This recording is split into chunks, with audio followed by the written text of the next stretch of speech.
acerca de un medio de transporte que en una época de nuestra historia del Perú fue muy utilizado, los trenes, y que en los últimos años, en las últimas décadas, prácticamente se ha restringido al uso privado del transporte de carga y en algunas zonas un tema turístico. Para hablar sobre este tema está con nosotros el arquitecto Daniel Maguiña Roca, autor del libro Perú entre rieles, a propósito de que el Ministerio de Transportes y Comunicaciones está impulsando un proyecto ferroviario para mejorar la infraestructura del transporte en nuestro país. Arquitecto, buenos días, bienvenido a RPP. Sí, buenos días, muy agradecido por la invitación.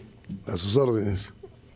Arquitecto, yo recuerdo que hasta la década de los 90, por ejemplo, se podía viajar en tren desde Arequipa a Juliaca, a Cusco, y lo mismo hasta hace poco incluso se podía ir al centro del país. ¿Qué nos cuenta usted en este libro? Hace justamente memoria de lo que alguna vez fue el transporte en trenes. ¿Cuánto hemos retrocedido en ese aspecto? Bueno, en realidad Perú fue el impulsor de los trenes acá en Latinoamérica. Perú y Cuba fueron los primeros. Nosotros llegamos a tener alrededor de 2.000 kilómetros de ferrocarriles operativos. Llegamos a tener entre proyectos operativos y en construcción alrededor de 7.000 kilómetros. Estamos hablando de hace más de un siglo. Todo eso se fue cayendo poco a poco por diferentes motivos, ¿no? Desde motivos políticos, la guerra con Chile, y etcétera, etcétera. Eso habría que recuperarlo, ¿no?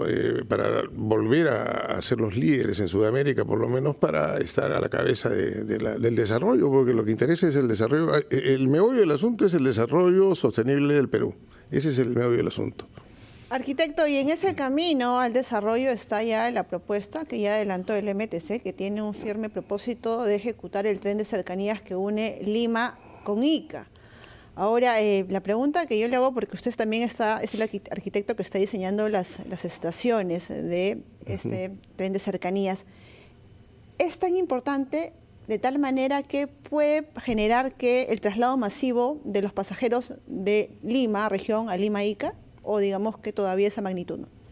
No, claro que sí, el impacto es tremendo. Por ejemplo, en estos momentos ir de Lima a Ica nos lleva más o menos 5 horas, sí, con todo lo que conlleva eso, o sea, demoras de todo tipo, peaje, costos, sobrecostos, deseconomías y accidentes, ¿no? Siempre muertos, eso es recurrente ya.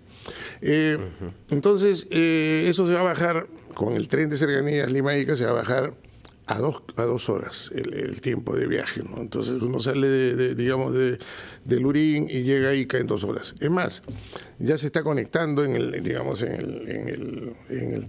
esta ruta, se está conectando Lurín con el Metro de Lima. El Metro de Lima tiene una estación en Villa El Salvador, que es la estación Villa El Salvador, valga la redundancia.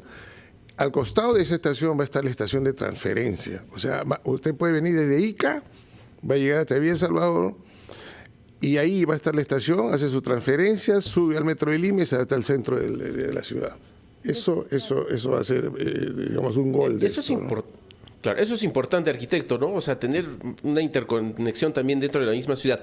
Ahora, este tren de cercanías, ¿qué incluye? ¿Solamente traer lo que es el tren como tal o también el tendido de línea férrea?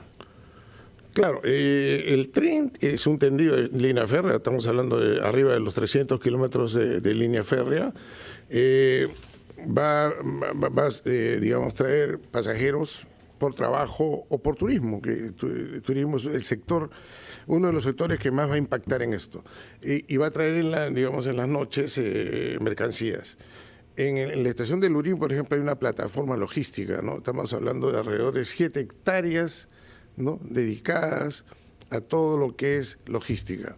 ¿Qué quiere decir eso? Que todos los productos que vengan de Ica, ¿no?, vino, pisco, fruta, etcétera, etcétera, van a llegar a Lurín, a esta plataforma logística, y de ahí se trasladarán pues al puerto del Callao o también podría ser al megaporte Chancay. Son 14 estaciones de Lurín hasta Ica. 14 estaciones más una estación de transferencia en Villa El Salvador. Ahora, usted mencionaba un ejemplo bastante interesante que tiene que ver con el tema de los trabajadores del sector de construcción en Mala. ¿Cómo les ahorraría el tiempo de traslado? Bueno, hay gente que todos los días viaja de Lima a Mala a trabajar, Mala está más o menos alrededor del kilómetro 80, 90. Esa gente que trabaja, que va y viene todos los días, pues es maltratada en el transporte. Prácticamente está viajando en ida y vuelta 3, 4 horas. ¿No? Esto lo haría pues en media hora, ¿no? Ida y vuelta 1 hora. Eso.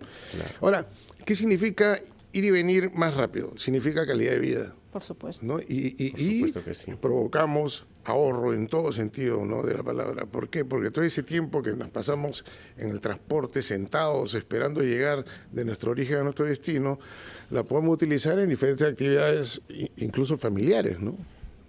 Así es, arquitecto. Ahora, este proyecto, ¿qué es lo que falta para que se empiece ya con los trabajos físicos y cuánto tiempo demoraría su construcción? Bueno, yo soy parte del equipo del consorcio Tren Lima-Ica, estoy ayudando en el tema de las edificaciones. Debe estar esto ya aprobado, que es el perfil de inversión, que es el primer paso. Esperemos que máximo en 2 o 3 meses, 3 meses creo debe estar ya esto ya con una conformidad. Ya eso debe pasar a proinversión seguramente y a fines de año o máximo comienzo del año siguiente debe estar ya esto lanzándose una convocatoria internacional para la elaboración del expediente técnico definitivo y la construcción, que esperemos sea lo más rápido posible. Yo calculo que esto no baja de 10 años para su obra, ¿no? Que se ejecute y que se ejecute de manera adecuada en el tiempo correcto, porque las obras tienen que llegar en el momento preciso para que solucionen las carencias de toda la ciudadanía. Si llegan de acá a 20 años por retrasos en contratos y temas que tienen que ver con cuestiones ejecutivas, ya el beneficio no es el mismo. A mí, por ejemplo, a veces me preguntan, porque yo escribí este libro que es Perú Entre Rieles, ¿no? Y me preguntan a mí a veces, yo estoy atrás de esto hace más de 15 años, ¿no? Y en el tema de los trenes más de 30. Pero específicamente en la megared de ferrocarriles a nivel nacional hace más de 15 años. Y me preguntan si yo llegaré a ver alguna de estas líneas funcionando. Todavía tengo la esperanza. Tengo la esperanza de que vea. Que sean céleres y prudentes y objetivos en la construcción de este proyecto. Arquitecto Daniel Maguiña, muchas gracias. Diana, solamente una pequeña consulta. ¿Este tren con qué tipo de combustible funcionaría? ¿Sería eléctrico o con otro tipo de combustible? No, es eléctrico, totalmente eléctrico, o sea, 0 emisiones de gas, sí, de gas contaminante, ¿no? Lima-Ica, ¿a cuántos kilómetros por hora aproximadamente va ese tren? La velocidad de diseño es 200 kilómetros por hora, más arriba que el tren de Chile que acaban de hacer, y el tren Maya en México, que es 160. Nosotros tenemos 160, pero velocidad comercial. Eso quiere decir que de Lima-Ica lo haremos en 2 horas. Lima-Ica 2 horas, Mala-Lima media hora. Tiene que ser una realidad el tren de cercanías. Sí, creo que sí, hay que tener fe. Fe y también buen trabajo. No, eso sí. Arquitecto Daniel Maguiña Roca, autor del libro Perú Entre Rieles. Muchas gracias por estar en Ampliación de Noticias. A ustedes, muy agradecido a ustedes. 8:47 de la mañana, amigos. Es momento de ir a una pausa chiquita.